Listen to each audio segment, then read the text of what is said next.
পাকিস্তানের জনতা তো সেনা ও সরকারের বিরুদ্ধে বিরোধ প্রদর্শন অনেক আগেই শুরু করে দিয়েছিল, কিন্তু এটা হয়তো প্রথমবার হবে যখন পাকিস্তানের পুলিশও হস্তক্ষেপ করেছে আর সেনার বিরুদ্ধে আন্দোলন শুরু করে দিয়েছে। পাকিস্তানের পুলিশ নিজেরই সেনা এবং গোয়েন্দা সংস্থা আইএসআই এর ওপর যে অভিযোগ এনেছে সেটা আপনাদের হুঁশ উড়িয়ে দেবে। আপনাদের মনে আছে পাকিস্তানের পেশোয়ার শহরের একটা মসজিদে বিস্ফোরণ হয়েছিল, যার জন্য প্রায় 100-র বেশি মানুষের মৃত্যু হয়েছে। এই হত্যাকাণ্ডের পর তেহরিকি তালেবান পাকিস্তানের এক গোষ্ঠী এর দায়ভার স্বীকার করেছিল, কিন্তু এখন পাকিস্তানের পুলিশ অন্য কিছুই দাবি করছে। পাকিস্তানের পুলিশ বলছে এই হামলার পেছনে শুধু টিটিপি নয়, বরং স্বয়ং পাকিস্তানের সেনা এবং আইএসআই শামিল রয়েছে। মানে এইবার পাকিস্তানের পুলিশই পাকিস্তানি সেনার ওপর হামলা করেছে। এই পুরো মামলা নিয়ে এখনো পর্যন্ত পাকিস্তানের সরকারের কোনো জবাব আসেনি। পাকিস্তানের সরকার খারাপ ভাবে ফেসে গেছে। পাকিস্তানের সরকার না তো সেনাকে অসন্তুষ্ট করতে চায় আর না তো পুলিশকে। এক্ষেত্রে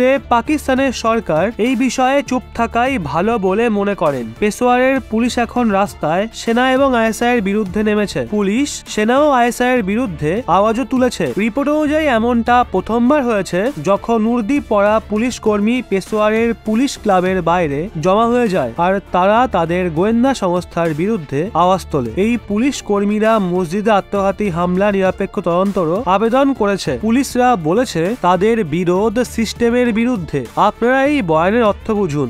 যখন দেশের পুলিশি সিস্টেমের বিরুদ্ধে আওয়াজ ওঠানো শুরু করে তাহলে ওই দেশের কি হাল হবে সেটা আপনারা বুঝতে পারছেন। আপনাদের এটাও জানাই, পেশোয়ারের পুলিশ পাকিস্তানি সেনা এবং টিটিপির মাঝে চলা ঝামেলার জন্য বিরক্ত। টিটিপি এবং সেনার যুদ্ধের মূল্য লোকাল পুলিশদেরও দিতে হচ্ছে, কারণ টিটিপি পুলিশ ফাঁড়িগুলোকেও টার্গেট করছে। টিটিপির এই হামলায় অনেক পুলিশ কর্মীর প্রাণও গেছে। বন্ধুরা, এবার চলে যাই পরবর্তী খবরে। আমেরিকার আকাশে এমন কিছু ঘটেছে যা পুরো দেশের মানুষকে চমকে দিয়েছে। কেউ জানতো না আমেরিকার আকাশে ওটা কি দেখা যাচ্ছে। আমেরিকান সিকিউরিটি এজেন্সি এটার খবর পেতেই দ্রুত অ্যালার্ট জারি করে দেয়। সন্ধান করার চেষ্টা করা হয় আকাশে এই বিশাল বস্তুটা কি, আর যখন জানতে পারা যায় তখন সবার হুঁশ উড়ে যায়। আমেরিকার পশ্চিম প্রান্তের আকাশে একটা সন্দেহজনক চীনা গোয়েন্দা প্যারাসুটের মতো দেখতে পাওয়া যায়, যেটাকে অনবরত ট্র্যাক করা হচ্ছে। আমেরিকার কিছু সুরক্ষা আধিকারিক বলে সবার প্রথমে পাইলটটা দেখতে পেয়েছিল। বলা হয়েছিল আকাশে একটা বড় বেলুনের মতো কিছু উঠছে।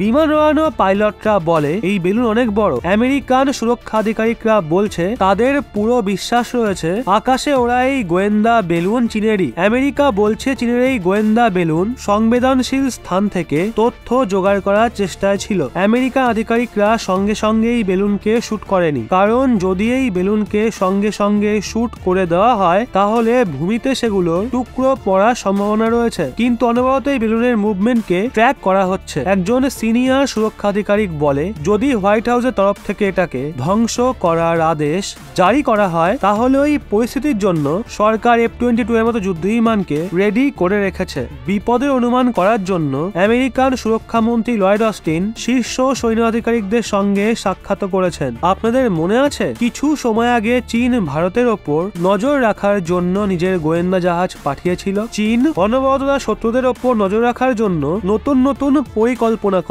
এর জন্য চীন আমেরিকার আকাশে গোয়েন্দা বেলুন পাঠিয়ে দেয়। তো বন্ধুরা, এই বিষয়গুলো নিয়ে আপনাদের কি মতামত নিচে কমেন্টে অবশ্যই জানান।